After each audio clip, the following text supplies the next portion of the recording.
Aujourd'hui, à l'émission Bulletin des jeunes, nous recevons Daniel Goyer. Elle a reçu une médaille d'or aux Jeux olympiques.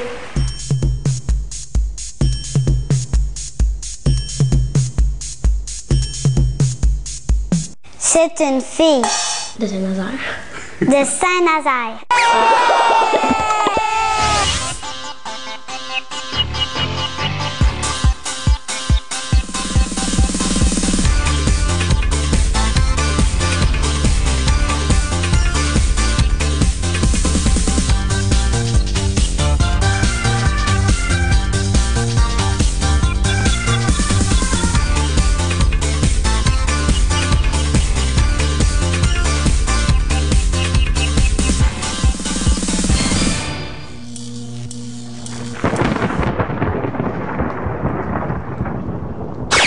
Je joue au hockey, j'ai le numéro 15, comme Daniel Goyer.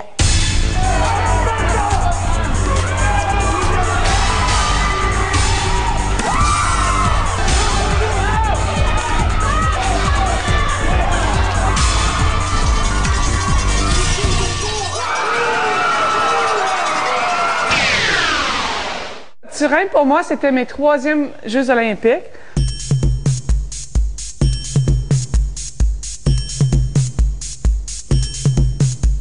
C'est quoi que j'ai dû faire à l'ouverture des Jeux olympiques? Oui. Oui. Mais à l'ouverture des Jeux, quand on rentre dans le stade, c'est quoi que j'ai dû faire cette année? Oui. C'est ça. Pour moi, le porte-drapeau, je pense que c'est une des plus grands honneurs que j'ai eu en tant qu'athlète. Souvent, en tant qu'athlète, tu t'entraînes, tu travailles fort pour arriver à ton but de jouer au hockey. Pour le porte-drapeau, je pense que c'est une des plus grands honneurs qu'un athlète peut recevoir au niveau olympique. Pourquoi? Parce que tu as été choisi parmi tous les athlètes au Canada pour représenter ton pays et pour porter le drapeau. Moi, qu'est-ce qui m'a surpris, c'est que Daniel Goyer apporte le drapeau, puis dans notre ville, c'est ça qui m'a impressionné, parce que c'est la première fois qu'une personne de notre ville s'en va aux Olympiques à Turin. Dans le village olympique, là, on n'est pas juste le Canada, tous les pays, on est tous les bâtisses un à côté de l'autre. Fait que tu as la chance de côtoyer tous les athlètes dans le monde. C'est ça qui est le fun. Parce que avec le français que je parle, et puis l'anglais présentement que je parle parce que je demeure à Calgary, j'ai appris l'anglais, je peux parler à tout le monde. Jouer Wayne Gretzky s'en est, fait que j'ai dit « Ah, salut Wayne, salut Daniel ». Fait que il dit « Comment ça va? » Ça va bien. Il dit « Je pourrais-tu avoir un de tes bâtons? » Là, j'ai dit « Tu vas avoir un de mes bâtons? » Fait que là, je suis restée surprise. J'ai dit « OK. » Fait que j'ai été chercher un de mes bâtons, puis j'ai donné. Fait que moi, je suis restée, c'est comme un grand honneur que si Wayne Gretzky te demande ton bâton, tu lui donnes. Puis, tu sais, quand tu dis que son équipe, il y a Jérôme McGinley, Sakic, Bertuzzi, tous les grands joueurs, là, le Cavalier, Saint-Louis, je me suis dit, comment ça qu'il me demande mon bâton? Fait que ça a été un grand honneur pour moi de remettre mon bâton parce qu'il voulait avoir un bâton en souvenir de moi. On a joué 5 parties aux Olympiques. Contre qui on a joué en finale? La Suède. C'est ça. C'était la première fois, moi, depuis que je joue sur l'équipe nationale de hockey, que je ne jouais pas contre les États-Unis en finale. Ça a été un gros événement. Quand la Suède a battu les États-Unis, là, je pense que ça a fait les manchettes partout dans le monde, puis ça a été une grosse surprise. Parce qu'on sait qu'aux Olympiques, souvent ils disent « Oh, telle personne devrait gagner », mais il arrive toujours des surprises. Puis je pense que ça a été une des grosses surprises aux Olympiques, la Suède qui ont battu les États-Unis. Alors, on a joué en finale contre la Suède. Y en a-t-il qui se rappelle du pointage de la partie qu'on a gagné en finale? Oui. Oui, mon Dieu! Impressionnant. Qu'est-ce qui t'a motivé à jouer au hockey? Bien, moi, c'est l'amour du sport. Moi, j'ai commencé sur la petite patinoire ici à l'extérieur. Y en a-t-il qui ont joué sur la petite patinoire ici? Oui. C'est là que moi, j'ai commencé à jouer au hockey. Moi, je restais juste dans la maison ici en face. Avec le toit vert, là, c'est là que je restais. C'est là que j'ai grandi, moi, en tant que quand je restais à Saint-Nazaire.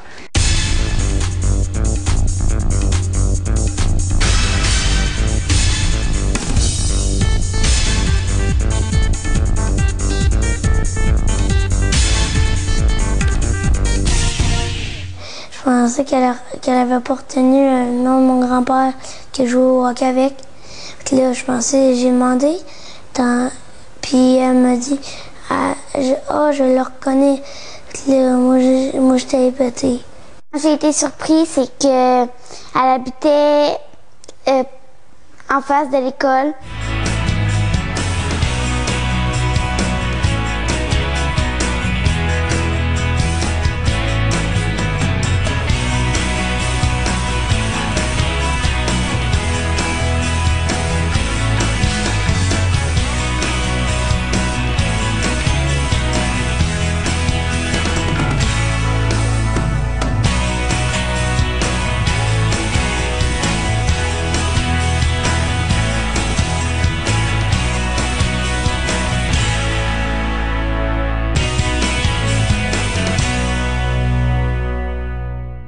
J'ai commencé à jouer au hockey sur la patinoire à l'extérieur, je te dirais autour de 4-5 ans. Mais 4-5 ans, là, je jouais pas avec beaucoup de monde. J'apprenais à patiner avant. J'ai commencé à patiner, à tenir mon hockey, jouer avec la rondelle. C'est vers l'âge de 7 à 8 ans, j'ai commencé à jouer avec les grands ici sur la patinoire. Et puis j'ai commencé à jouer au hockey là, et puis il y a bien du monde qui me disait, ben là, les filles, ça joue pas au hockey. Là, j'étais là, ben ouais, mais moi, j'aime ça. Fait que là, même si le monde me disait, c'est pas un sport de petite fille, j'ai continué à persister à jouer au hockey. C'est là que je me suis rendue aux championnats du monde et puis aux Olympiques. La première fois que moi, j'ai joué dans une équipe, là, une vraie équipe, là, j'avais 15 ans. C'était tard. Il y a souvent du monde qui dit, je joue pas encore au hockey, il est trop tard, je pourrais jamais jouer. Il est jamais trop tard pour commencer. J'ai joué au tennis, j'ai joué à la balle, j'ai joué au soccer, j'ai joué au ballon-ballet. Je sais pas si on appelle ça un sport, mais à pétanque. J'ai joué à pétanque. Danielle, elle a passé des étés à venir jouer avec ma sœur. On soupait ensemble, on jouait à l'école. Ils faisaient beaucoup de sports, Danielle et Marie-France, ensemble. Ils jouaient à la pétanque, jouaient au tennis. Ils se rendaient souvent assez loin à bicyclette. Même, ils sont souvent fait chicaner parce qu'ils allaient trop loin dans leur promenade. Quand je suis partie de Calgary à Turin, je suis partie pour un mois, j'avais à peu près 22 bâtons. Mais ça, c'est des bâtons. C'est des bâtons, moi, je les paye pas. J'ai un commanditaire qui fournit mes bâtons parce que ces bâtons-là sont très dispendieux. Mon bâton, moi, il coûte 325 $. Fait que c'est des choses que je pourrais pas me permettre d'acheter, mais le commanditaire, c'est lui qui fournit mes bâtons. Fait que souvent, je peux en casser un par partie ou un par rien. Fait que faut être sûr que j'en ai assez. Puis je suis revenue, il m'en restait peut-être 8 ou 9. Mais vu que c'était mes dernières Olympiques, j'ai joué avec beaucoup plus de bâtons parce qu'il y a bien du monde qui m'ont demandé pour des bâtons en souvenir. Je croirais que tu aurais 22 bâtons, mais je croirais aussi que tu n'en aurais 15, mais pareil comme ton chandail. Quand tu gagnes ou tu perds, comment le prends-tu? Exemple, le prends-tu personnel? Ça change avec les années. Je pense que quand tu es plus jeune, puis tu es un pilier d'équipe quand tu perds, mais tu dis, j'ai pas joué une bonne game, tu te sens comme c'est de ta faute.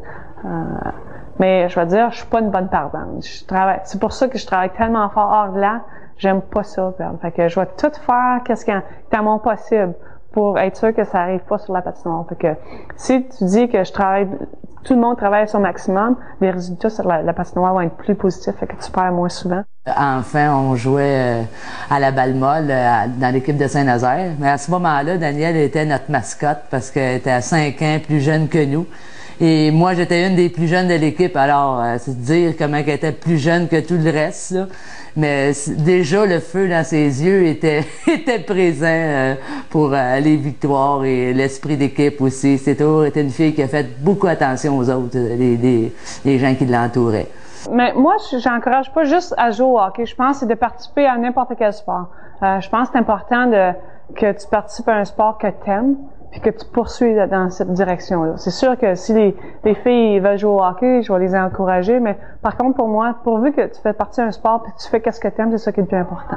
J'ai dû faire un choix entre le hockey et le ballon-ballet parce que ça coûtait trop cher à mes parents, fait que j'ai opté pour le hockey, puis c'est ça qui a fait que j'ai continué à persister au hockey. Mais j'ai fait beaucoup d'autres sports, mais présentement, c'est le seul sport que je fais, c'est le hockey parce que faut que je m'entraîne 6 jours semaine, 2 fois par jour, fait que j'ai pas de temps pour les autres sports.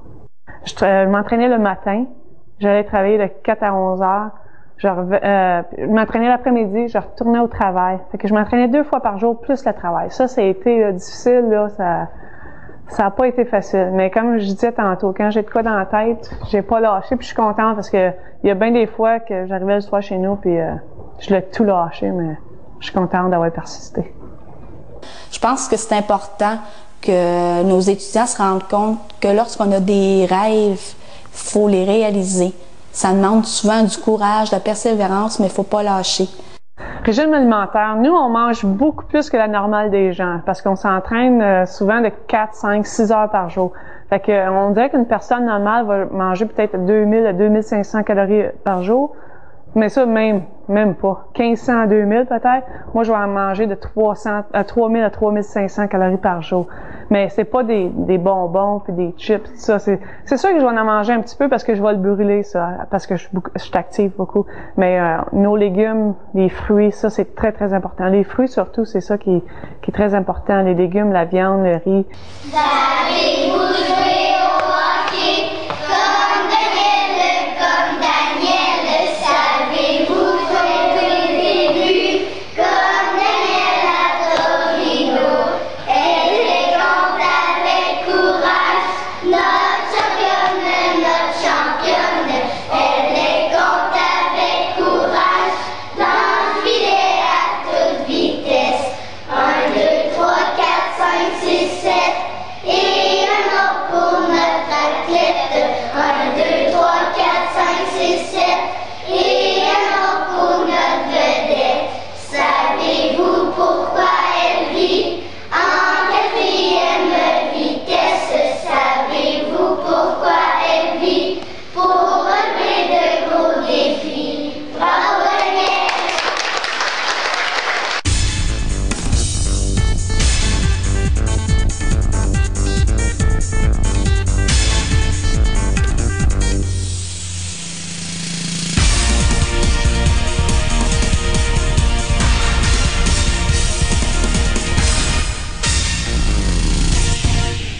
Qu'est-ce qui m'a surpris, c'est que la médaille est très lourde. J'adore ta médaille d'or, mais je trouve qu'elle ressemble comme un morceau de chocolat. Et c'est rond, mais il y a un trou. Qu'est-ce qui est bizarre? Moi, c'est le trou qu'il y a dedans. C'est celle que j'ai au cou, il n'y a pas de trou. C'est à peu près gros comme ça. Si, ah, ils ont changé, Charles. Dans mon temps, c'était là, 6e année. Ma classe, on dit bravo Daniel. Daniel n'a jamais oublié ses gens de Saint-Nazaire. Elle n'est pas gênée de dévoiler au monde entier qu'elle vient d'un petit village. Puis c'est important pour les enfants, lorsqu'ils lisent des journaux, qu'ils entendent des entrevues à la télévision, le mot Saint-Nazaire, ils m'en parlent le lendemain matin. J'ai entendu Saint-Nazaire, c'est nous ça. Ça nous permet de voir que des personnes peuvent, avec engagement, persévérance et courage surtout, aller au bout de leurs rêves et de leur réalisation.